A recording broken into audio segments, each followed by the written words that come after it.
Mi suegra millonaria destruyó mi vestido de novia con tijeras y vino, pero yo grabé todo sin saberlo. Entonces lo puse en la boda, y los 200 invitados quedaron destrozados. Tengo 35 años, trabajo en una aerolínea, bueno, trabajaba como sobrecargo hasta que me pasaron a un puesto administrativo hace como un año, y necesito contar esta historia porque honestamente todavía no puedo creer que todo esto haya pasado de verdad. Estoy casada con Daniel, que tiene 26 años, y es el heredero único de una compañía naviera bastante grande. O sea, su familia tiene dinero, mucho dinero, del tipo que yo nunca había visto en mi vida antes de conocerlo. Nos conocimos hace como 4 años en un vuelo a Londres. Él viajaba en primera clase, obviamente, y yo estaba trabajando. Y no sé, hubo química inmediata. Empezamos a hablar y una cosa llevó a la otra. Llevábamos 3 años saliendo cuando me pidió matrimonio. Y debería haber sido el momento más feliz de mi vida, ¿verdad? Pero la cosa es que su madre, Beatrice Prescott, ha sido una pesadilla absoluta desde el primer día que nos conocimos. La primera vez que Daniel me llevó a conocer a sus padres, yo estaba súper nerviosa, ya sabes, porque ellos viven en esta mansión enorme en las afueras de la ciudad, y yo vengo de una familia de clase trabajadora normal. Mis padres son buena gente, pero definitivamente no nadamos en dinero. Recuerdo que llegamos y Beatrice me miró de arriba a abajo con esta cara de asco total, tipo como si hubiera pisado algo desagradable, y lo primero que me dijo fue: «Así eres azafata, qué interesante, debe ser conveniente para Daniel tener descuentos en vuelos». Ni siquiera me dio la mano. Durante toda esa cena me hizo preguntas súper condescendientes sobre mi trabajo, mi educación, mi familia, y cada vez que yo respondía, ella solo sonreía de esa manera falsa, y decía cosas como: «Oh, qué lindo, qué pintoresco». Daniel intentaba defender y cambiar de tema, pero ella era implacable. Su padre básicamente no habló en toda la noche, solo asentía a todo lo que ella decía. Después de esa primera cena pensé que tal vez con el tiempo las cosas mejorarían, que Beatrice solo necesitaba acostumbrarse a la idea de que su hijo estaba con alguien como yo, pero no, las cosas solo empeoraron. Cada vez que nos veíamos, ella encontraba alguna manera de hacerme sentir pequeña. Comentaba sobre mi ropa, sobre cómo hablaba, sobre mis modales en la mesa. Una vez me dijo delante de toda su familia en una cena de Navidad que era una lástima que yo no hubiera tenido la oportunidad de ir a una universidad decente, que eso realmente se notaba en mi manera de expresarme. Daniel se puso furioso y nos fuimos inmediatamente, pero el daño ya estaba hecho. ¿Me explico? Cada encuentro con ella era así, pura hostilidad apenas disfrazada de preocupación maternal. Lo peor es que ella no solo me atacaba a mí directamente, sino que también intentaba sabotear nuestra relación de maneras más sutiles. Le decía a Daniel constantemente que yo solo estaba con él por su dinero, que una mujer de mi edad con un hombre más joven solo podía estar buscando seguridad financiera. Sí, hay 9 años de diferencia entre nosotros. ¿Y qué? Eso no significa nada. Daniel siempre me contaba estas conversaciones porque él es súper honesto conmigo y nunca creyó las cosas que ella decía. Pero igual dolía saber que su propia madre pensaba eso de mí. Ella también intentaba presentarle constantemente a otras mujeres, hijas de sus amigas ricas, mujeres de su misma clase social y edad apropiada según sus estándares, y era tan obvio lo que estaba haciendo que hasta daba pena. Cuando Daniel me propuso matrimonio hace como año y medio, yo estaba feliz pero también aterrada porque sabía que Beatrice iba a perder la cabeza. Y vaya que la perdió. Literalmente, 2 días después de que anunciamos el compromiso, ella apareció en nuestro departamento, porque sí, ya vivíamos juntos en ese momento, y exigió hablar conmigo a solas. Daniel se negó, pero yo le dije que estaba bien, que podía manejarla. Error gigante. En cuanto él salió de la habitación, ella me miró con un odio puro, y me dijo que si realmente amaba a Daniel debería dejarlo ir, que yo iba a arruinar su vida, que él merecía a alguien mejor, alguien de su nivel. Me dijo que mi trabajo como azafata era vergonzoso, que qué iba a pensar la gente cuando supieran que la esposa del heredero de la compañía Prescott servía bebidas en aviones. Me exigió que renunciara a mi trabajo inmediatamente si quería casarme con su hijo. Eso fue básicamente la gota que derramó el vaso para mí. Hasta ese momento había intentado ser amable. Había intentado ganarme su aprobio. Pero en ese instante me di cuenta de que nunca iba a pasar, que ella nunca me iba a aceptar sin importar lo que yo hiciera. Así que le dije que no iba a renunciar a mi trabajo, que Daniel me amaba exactamente como era, y que íbamos a casarnos con o sin su bendición. Ella se puso roja de la furia y me dijo que ya vería, que ella se encargaría de que esto no sucediera. Cuando Daniel volvió, y le conté lo que había pasado, él finalmente confrontó a su madre de verdad. Le dijo que si no podía respetarme, entonces no sería bienvenida en nuestras vidas. Ella lloró y se hizo la víctima. Dijo que Daniel estaba siendo manipulado por mí, pero él se mantuvo firme y ella se fue furiosa. Después de eso hubo como 6 meses de silencio relativo. Ella no volvió a contactarnos directamente, pero según el padre de Daniel, ella estaba devastada, lloraba todo el tiempo, decía que había perdido a su hijo. Parte de mí se sentía mal. No voy a mentir, porque a pesar de todo ella era su madre, pero Daniel me recordaba constantemente todas las cosas horribles que me había dicho y hecho, y yo sabía que él estaba haciendo lo correcto, al poner límites. Mis propios padres, Richard y Carol, básicamente me decían lo contrario. Ellos pensaban que yo debería hacer las paces con Beatrice, que debería ser la más grande, que al final del día era la madre de mi futuro esposo, y que las apariencias importaban. Mis padres siempre han estado obsesionados con encajar, con no hacer olas, y la idea de tener problemas con una familia tan rica y poderosa los ponía súper nerviosos. Bueno, avancemos a hace como 3 meses, una semana antes de la boda. Yo había estado planeando esta boda durante más de un año, cada detalle, y una de las cosas más importantes para mí era mi vestido. Había trabajado con esta diseñadora increíble, Emma Laurent, que básicamente es una amiga de una amiga, y que me hizo un vestido completamente personalizado. Era hermoso, o sea, era el vestido de mis sueños. hecho a mano con encaje francés y miles de pequeñas perlas cosidas. Me había costado una fortuna. Bueno, Daniel pagó por él, pero igual, era una obra de arte. Emma me lo entregó una semana antes de la boda, y yo estaba tan emocionada que lo llevé a casa inmediatamente para mostrárselo a Daniel. Llegué al departamento, y Daniel estaba trabajando desde casa ese día, y yo estaba tan feliz que básicamente salté sobre él gritando que tenía que ver el vestido. Pero Daniel es súper supersticioso con esas cosas. Dice que es mala suerte ver el vestido antes de la boda, así que se negó completamente. Yo me reí y le dije que estaba siendo ridículo, pero él no cedió. Así que subí el vestido a nuestro dormitorio y lo colgué en el closet, todavía en su bolsa protectora. Decidí darme una ducha rápida porque había estado corriendo de un lado a otro todo el día y estaba agotada. Aquí es donde las cosas se ponen absolutamente demenciales. Dejé mi teléfono en la mesita de noche, ya sabes, como siempre hago, y entré al baño. Estuve en la ducha tal vez 15 minutos, y cuando salí y entré al dormitorio, literalmente me quedé paralizada. Mi vestido estaba tirado en el piso, completamente destruido. Había sido cortado con tijeras en múltiples lugares. El encaje estaba hecho jirones, y había vino tinto derramado por toda la falda. Yo no podía procesar lo que estaba viendo. Mi primer pensamiento fue que alguien había entrado a robar, pero nada más estaba tocado, solo mi vestido. Empecé a hiperventilar, las manos me temblaban, y grité por Daniel. Daniel subió corriendo, y cuando vio el vestido su cara se puso blanca.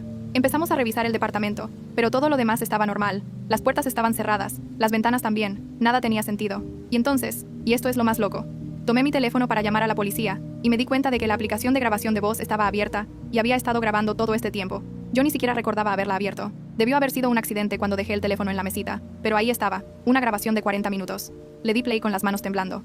Al principio solo se escuchaba el sonido del agua de la ducha en el fondo, y luego, después de como 5 minutos, se escucha la puerta del dormitorio abriéndose. Y, entonces, escuché su voz, la voz de Beatrice. Ella estaba hablando sola, murmurando cosas como, «Esta perra no va a arruinar la vida de mi hijo, voy a encargarme de esto ahora mismo». Se escuchaba el sonido de una bolsa siendo abierta, y luego el inconfundible sonido de tijeras cortando tela. Ella estaba respirando pesado, casi jadeando del esfuerzo, y seguía murmurando cosas horribles sobre mí, llamándome buscadora de oro, prostituta, basura. En un momento se escucha el sonido de líquido siendo derramado, y ella dice en voz alta, «A ver cómo te ves bonita ahora, estúpida». Luego se escuchan sus pasos saliendo de la habitación y la puerta cerrándose. Todo quedó grabado. Daniel y yo nos quedamos ahí sentados en shock absoluto escuchando la grabación. Yo estaba llorando, no solo por el vestido, sino porque no podía creer que alguien me odiara tanto, que su propia madre fuera capaz de hacer algo así. Daniel estaba furioso de una manera que nunca lo había visto antes. Su mandíbula estaba tensa, y sus manos estaban hechas puños. Él tomó su teléfono y llamó a su madre inmediatamente. Ella contestó con esa voz dulce y falsa que siempre usa con él. Y Daniel le preguntó directamente, «¿Estuviste en nuestro departamento hoy?» Hubo un silencio largo y luego ella dijo, «Oh, sí, cariño. Pasé a dejarles un regalo de bodas, pero no había nadie, así que lo dejé en la entrada». Él le preguntó, «¿Entraste a nuestro dormitorio?» Y ella se rió nerviosa y dijo, «Claro que no. ¿Por qué haría eso? Dejé el regalo y me fui». Daniel le dijo que teníamos una grabación de ella destruyendo el vestido de novia.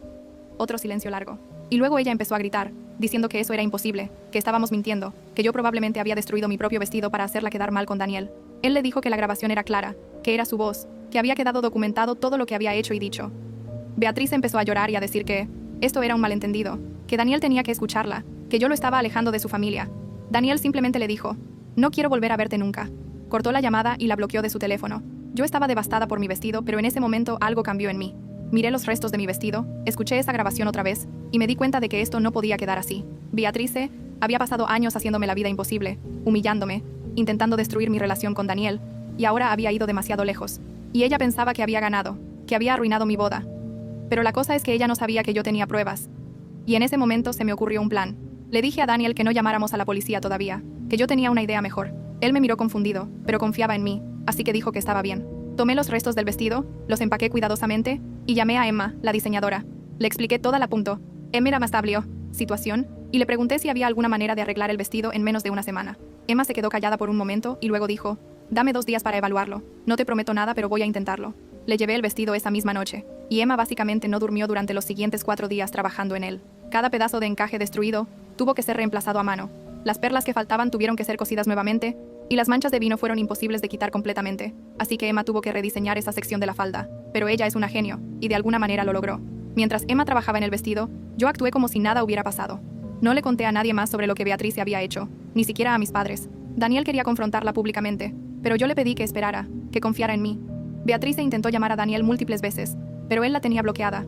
Así que, ella empezó a llamarme a mí. Yo no contestaba, pero ella dejaba mensajes de voz, algunos llorando y suplicando hablar con Daniel, otros amenazando con arruinar la boda si no la dejábamos explicarse. Yo guardé cada mensaje, cada amenaza, como evidencia adicional. El día de la boda llegó, y yo estaba tan nerviosa que sentía que iba a vomitar. Emma me había entregado el vestido reparado la noche anterior y era perfecto. O sea, ni siquiera se notaba que había sido destruido. De hecho, se veía incluso mejor que antes con los ajustes que Emma había tenido que hacer. Daniel no tenía idea de que el vestido había sido reparado. Él pensaba que yo había tenido que comprar algo de último minuto. Así que cuando me vio caminando por el pasillo en ese vestido, su cara fue de confusión absoluta antes de transformarse en admiración. Pero la cara que realmente quería ver era la de Beatrice. Ella estaba sentada en la primera fila del lado de la familia del novio, porque a pesar de todo, el padre de Daniel había insistido en que ella tenía que estar invitada, era su madre después de todo. Cuando empecé a caminar por el pasillo vi su cara y fue absolutamente deliciosa. Primero confusión, luego shock, luego horror puro. Ella se puso pálida, y la vi susurrarle algo urgentemente al padre de Daniel, quien solo la ignoró. Yo mantuve mi cara serena y seguí caminando como si nada, pero por dentro estaba triunfante. Ella pensaba que había destruido mi día, pero ahí estaba yo, en mi vestido perfecto, casándome con su hijo. La ceremonia fue hermosa. Daniel y yo intercambiamos votos, y oficialmente nos convertimos en marido y mujer. Durante todo el tiempo pude ver a Beatrice en mi visión periférica. Ella se veía como si estuviera a punto de tener un ataque. Constantemente movía la cabeza tratando de entender cómo era posible que yo estuviera usando ese vestido. La recepción fue en un salón enorme. Teníamos como 200 invitados. Toda la familia extendida de Daniel, nuestros amigos, compañeros de trabajo, básicamente todo el mundo que conocíamos. Ahora viene la parte que todos estaban esperando, supongo. Después de la cena, llegó el momento de los discursos. El padre de Daniel habló primero. Dio un discurso súper genérico sobre el matrimonio y la familia. Luego habló el padrino de Daniel, uno de sus mejores amigos, y fue divertido y emotivo. Y entonces yo pedí el micrófono. Daniel me miró sorprendido porque no habíamos planeado que yo diera un discurso. Pero yo le sonreí y tomé el micrófono de todos modos. Empecé agradeciéndole a todos por venir, diciendo lo feliz que estaba de casarme con Daniel, todas las cosas normales que dirías en un discurso de boda. Y luego dije, pero antes de continuar con la celebración, hay algo que necesito compartir con todos ustedes. Hice una señal al DJ, y él conectó mi teléfono al sistema de sonido. Le dije a todos los invitados que una semana antes de la boda algo terrible había pasado, que alguien había entrado a nuestra casa y había destruido mi vestido de novia. Podía ver a la gente murmurando, sorprendida, y Beatrice se había puesto rígida en su asiento. Entonces dije, afortunadamente tenemos una grabación del incidente, y me gustaría que todos la escucharan, y le di play. El audio empezó a reproducirse por los altavoces del salón, súper claro. Primero el sonido de la puerta abriéndose, luego la voz inconfundible de Beatrice murmurando sus insultos hacia mí, el sonido de las tijeras cortando mi vestido, su respiración agitada, ella diciendo que yo era una buscadora de oro, y una prostituta, el sonido del vino siendo derramado, y finalmente su voz diciendo, a ver cómo te ves bonita ahora, estúpida. El silencio que siguió fue ensordecedor. 200 personas en shock absoluto. Todos los ojos se volvieron hacia Beatrice, quien se había puesto de pie, y estaba completamente blanca. Yo seguí hablando. Dije que quería que todos supieran exactamente qué tipo de persona era mi nueva suegra, que durante años había soportado su abuso y maltrato en silencio, pero que esto había cruzado una línea. Le agradecí a Emma por reparar mi vestido y dije que esperaba que todos disfrutaran el resto de la noche. Beatrice estalló. Empezó a gritar desde su mesa, llamándome perra, mentirosa, manipuladora, diciendo que yo había editado la grabación, que esto era una trampa. Empezó a caminar hacia mí gritando, y su esposo intentó detenerla, pero ella se soltó. Daniel se interpuso entre nosotras, y Beatrice le gritó a él, diciendo que yo lo había embrujado, que él estaba siendo un tonto, que yo iba a destruir su vida. 2 de los primos de Daniel tuvieron que sujetarla literalmente, y sacarla del salón mientras ella seguía gritando obscenidades. Fue un espectáculo absoluto. Mis padres me buscaron inmediatamente después y estaban furiosos conmigo. Mi madre me preguntó cómo había podido hacer algo así, que había humillado a Beatrice públicamente, que esto iba a causar problemas terribles en la familia. Mi padre estaba de acuerdo, diciendo que yo debería haber manejado esto en privado, que hacer este tipo de escándalo en mi propia boda era inapropiado, y que la familia de Daniel nunca me iba a perdonar. Yo les dije que Beatrice había destruido mi vestido de novia, que me había estado maltratando durante años, y que ella merecía ser expuesta. Ellos básicamente dijeron que eso no importaba, que las apariencias y mantener la paz eran más importantes. Honestamente me sentí súper decepcionada de ellos, pero no me sorprendió, siempre han sido así. Daniel, por otro lado, me apoyó completamente. Después de que Beatrice fue sacada del salón, él tomó el micrófono y les dijo a todos que lo sentía muchísimo por la escena, que él no había sabido que yo iba a hacer eso, pero que respaldaba mi decisión 100%. Dijo que su madre había estado tratándome horriblemente desde que nos conocimos, y que lo que había hecho con el vestido era imperdonable. Dijo que él estaba cortando todo contacto con ella, y que esperaba que su familia entendiera su decisión. Algunos familiares asintieron en apoyo, otros se veían incómodos, pero nadie la defendió públicamente después de escuchar esa grabación. El resto de la recepción fue extraño, la verdad. Algunas personas vinieron a abrazarme y decirme que había hecho bien en exponerla, que ellos también habían sufrido el comportamiento de Beatrice durante años. Otras personas nos evitaban a Daniel y a mí, probablemente pensando que habíamos llevado las cosas demasiado lejos, pero honestamente ya no me importaba. Yo había pasado años intentando ganarme la aprobación de esa mujer, años soportando sus insultos y su maltrato, y finalmente le había mostrado a todo el mundo quién era ella realmente. Me sentía ligera, como si me hubiera quitado un peso enorme de encima. Al día siguiente de la boda, mientras Daniel y yo estábamos empacando para nuestra luna de miel, Beatrice apareció en nuestro departamento. Daniel le había cambiado las cerraduras después del incidente del vestido, así que ella no podía entrar, pero se quedó afuera tocando el timbre y gritando. Finalmente Daniel bajó a hablar con ella. Yo me quedé arriba pero podía escuchar todo. Ella le suplicó que me dejara, diciendo que yo lo había humillado públicamente, que la había hecho quedar como una loca, que ninguna mujer que realmente amara a su hijo haría algo así. Daniel le dijo muy calmadamente que lo que ella había hecho era infinitamente peor, que había entrado a su casa sin permiso y había destruido algo que no le pertenecía, que había estado abusando de su esposa durante años y que él había escuchado con sus propios oídos en esa grabación las cosas horribles que ella pensaba de mí. Le dijo que no quería volver a verla nunca y que no intentara contactarnos de nuevo. Los días siguientes fueron caóticos. La mayoría de la familia de Daniel, sus tíos, tías, primos, todos cortaron contacto con Beatrice. Aparentemente muchos de ellos también habían sido víctimas de su comportamiento a lo largo de los años, y esto había sido la gota final. El padre de Daniel seguía con ella, pero incluso él admitió que lo que ella había hecho estaba mal. Beatrice empezó a mandar mensajes de texto amenazantes, diciendo que iba a desheredar a Daniel si no se divorciaba de mí, que lo iba a cortar de la empresa familiar, que se iba a asegurar de que nunca tuviéramos un centavo de la fortuna Prescott. Daniel básicamente le dijo que hiciera lo que quisiera, que él tenía su propio dinero de su trabajo en la empresa, que no necesitábamos su herencia, que prefería ser pobre que tener que lidiar con ella el resto de su vida. Y ella lo hizo. Realmente lo hizo. Cambió su testamento y cortó a Daniel completamente. Toda la fortuna que ella tenía, que era considerable porque venía de su propia familia adinerada independiente de la compañía de su esposo, se la dejó a organizaciones benéficas y familiares lejanos. Daniel se encogió de hombros cuando nos enteramos y dijo que era el mejor dinero que nunca iba a recibir. Lo que más me sorprendió fue la reacción de la mayoría de la gente. Mis amigos me apoyaron completamente. Pensaron que lo que hice fue justificado e incluso épico. La familia de Daniel, como dije, mayormente cortó contacto con Beatrice. Algunos incluso nos llamaron para pedirnos disculpas por no haber intervenido antes cuando veían cómo ella me trataba. Pero mis propios padres seguían molestos conmigo, diciendo que había creado un drama innecesario, que ahora Daniel y yo estábamos aislados de parte de su familia por mi culpa. Les expliqué 1000 veces que Beatrice había empezado todo esto, que yo solo me había defendido, pero ellos no querían escuchar. Como un mes después de la boda, Daniel organizó una pequeña celebración tipo recepción de maquillaje en nuestra casa. Invitó solo como a 30 personas, nuestros amigos más cercanos y los familiares que nos habían apoyado. Fue hermoso, súper íntimo y relajado, sin drama. Exactamente lo que nuestra recepción original debería haber sido antes de que yo pusiera esa grabación. Durante esa fiesta Daniel me sorprendió con boletos para una luna de miel de un mes en Europa, algo que habíamos tenido que posponer por todo el caos. Visitamos Italia, Francia, España, y fue absolutamente perfecto. Ahora, como 6 meses después de todo esto, Daniel y yo estamos bien. Mejor que bien, la verdad. No tener a Beatrice en nuestras vidas ha sido increíblemente liberador.